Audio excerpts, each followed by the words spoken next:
Formula One is currently the fastest-growing sport on the planet.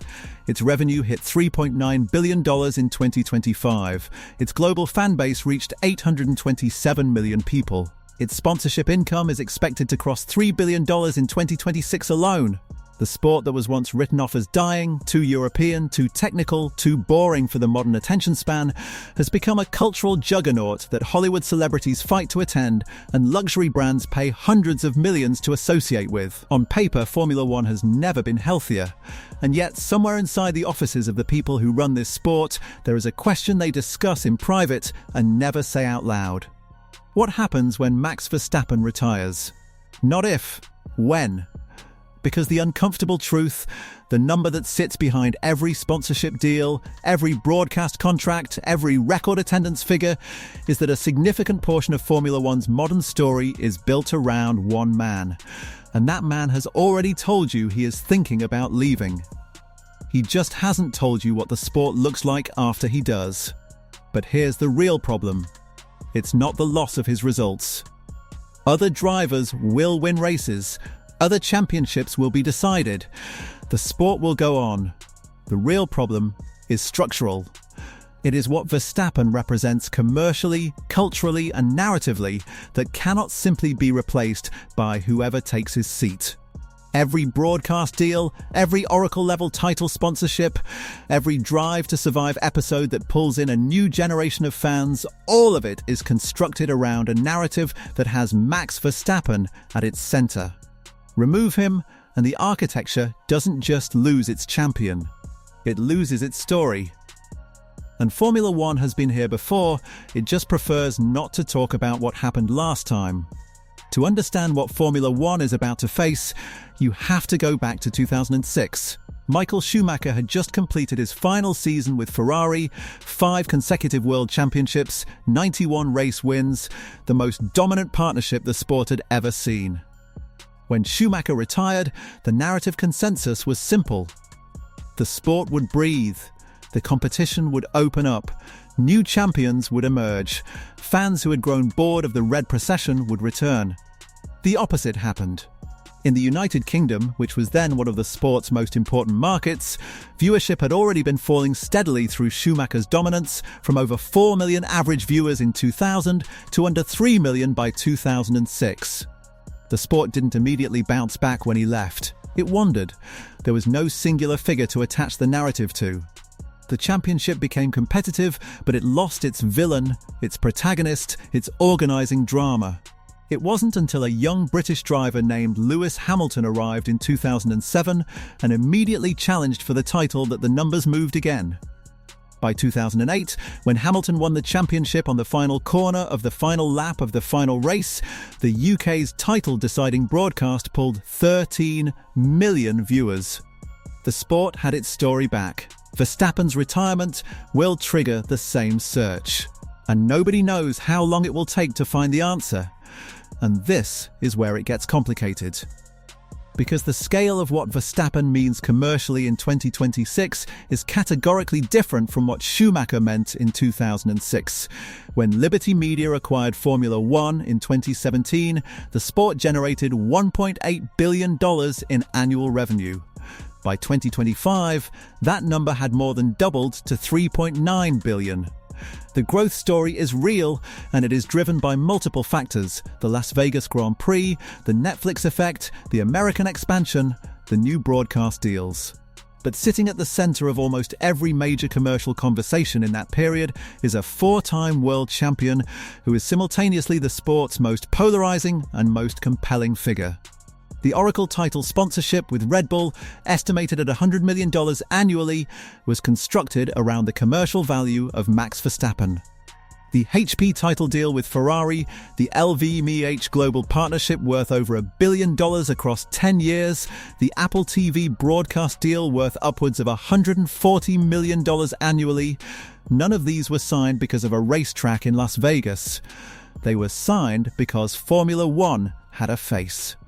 And that face belongs to one person: Now watch what happens next, because this is where the data becomes genuinely disturbing.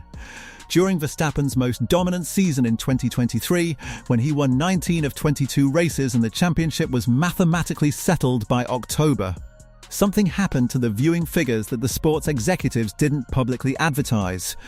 In Italy, average viewership dropped to its lowest level since the first year of the pandemic. In Germany, one of the sport's most historic markets, viewership on the main broadcaster fell 20% in a single season.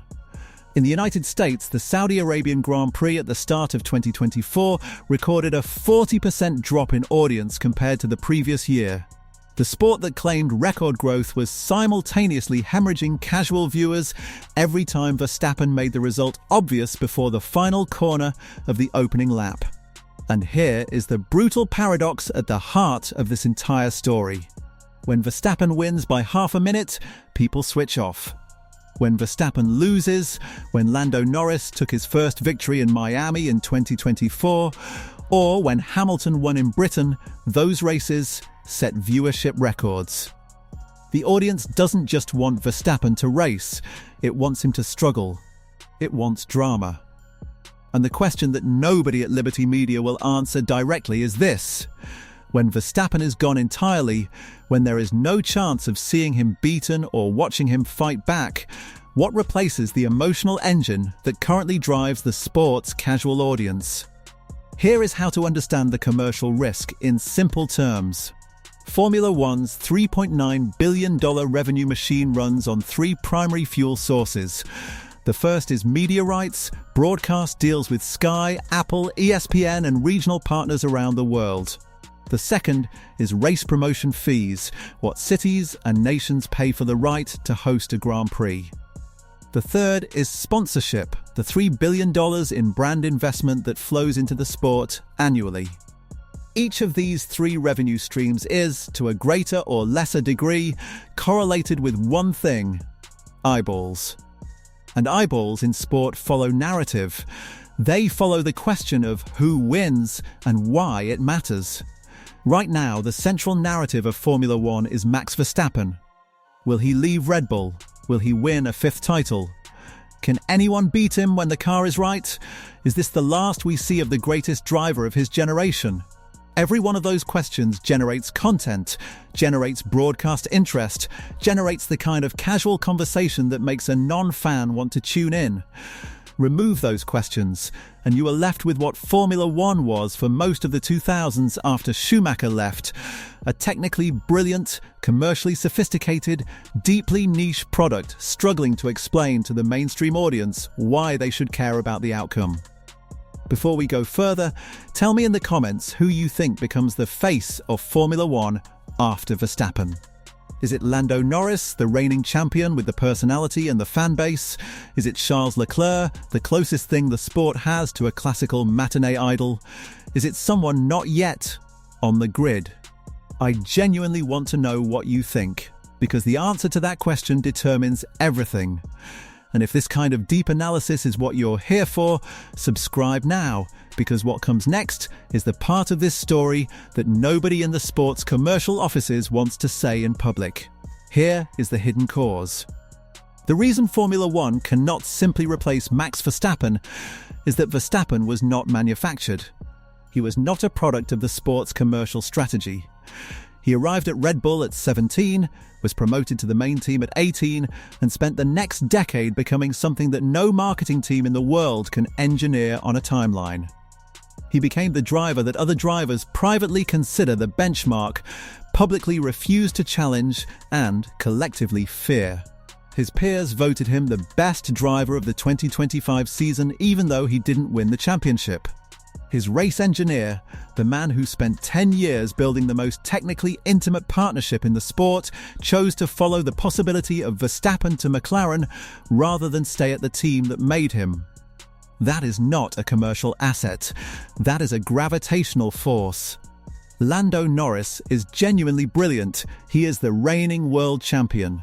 He has a generational fan base built through social media, through genuine personality, through years of being the most entertaining driver on the grid in the years before he was the fastest. But Norris has never been the villain. He has never been the man the rest of the paddock was organized around defeating.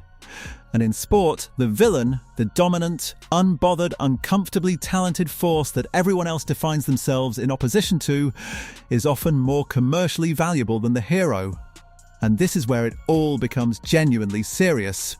Because what Verstappen's retirement removes from Formula One is not just a champion. It removes the sport's single greatest source of narrative tension across every format it operates in. On the race broadcast, the question is always whether Verstappen can be stopped. In the paddock interviews, the most interesting answers in any press conference are his, because he says what other drivers calculate. In Drive to Survive, the most watched storylines of the last 4 seasons have orbited his relationship with Red Bull, his contract situation, his exit clause, his future. On social media, the most engaged content, the clips, the reaction videos, the debates, are overwhelmingly about him. He is not just a driver, he is the sport's primary content engine. And the data reflects this with uncomfortable precision. The races he won by the largest margins in 2023 drew the fewest viewers. The races where he lost, or where the championship seemed genuinely in danger, drew the most. The sport's audience is not watching for the victory. It is watching for the possibility of the loss. Take away the man, and you take away the stakes that make the occasional loss meaningful.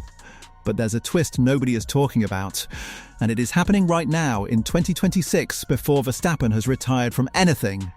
The new regulations, the 50-50 hybrid power unit, the active aerodynamics, the completely redesigned cars have produced a season where Verstappen sits 7th in the championship after 4 rounds, driving for a team that is 4th fastest on the grid. He has publicly called the cars anti-racing, he has called them Mario Kart, he has discussed sabbaticals, and the sport's response, commercially, has been telling.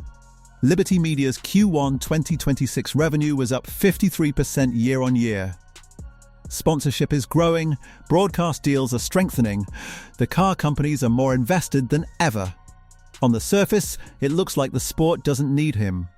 But look at where the growth is coming from. An extra race in the quarter, escalator clauses in existing contracts negotiated during the Verstappen peak years, the residual momentum of 8 consecutive years of commercial expansion that were built, in part, on having the most compelling figure in global motorsport at the front of the grid. The 2026 numbers reflect 2022 deals. The question is what the 2028 numbers look like if Verstappen is racing GT3 cars at the Nürburgring instead of fighting for his 5th world championship. So let's be precise about what actually happens when he leaves, because there are 3 distinct scenarios and each of them lands differently. The first scenario is what the sport hopes for, a transition year where another driver steps immediately into the role of dominant champion. A Norris dynasty. A Leclerc resurgence, a new face so compelling that the casual audience transfers its attention without a gap. This is what happened between Schumacher and Hamilton, but it took a full season and the most dramatic championship finale in living memory to make it work. The sport was fortunate, it cannot plan for that fortune to repeat. The second scenario is more likely and more dangerous. Competitive equilibrium. Multiple champions across multiple seasons. Ferrari 1 year, McLaren the next, Mercedes the year after that. On paper, this is exactly what the regulations are designed to produce and what the FIA and Liberty Media publicly claim to want. In practice, competitive equilibrium without a dominant personality is the commercial formula that produced Formula One's worst viewership numbers of the modern era. The 2010 to 2013 seasons, where Sebastian Vettel was emerging as a dominant force, were preceded by years of spread results and spread champions that struggled to build the kind of sustained narrative the sport needs for casual audience retention. And then there is the third scenario, the one nobody wants to say out loud. Max Verstappen doesn't just retire from Red Bull, he retires from Formula One entirely, sooner than his contract suggests, earlier than the sport has budgeted for, and in circumstances that leave the commercial architecture scrambling. He has already said the 2026 cars are not what he wants to drive. His exit clause tightens every year. His race engineer is leaving for McLaren. Every figure who defined the environment he dominated in has either left or is leaving.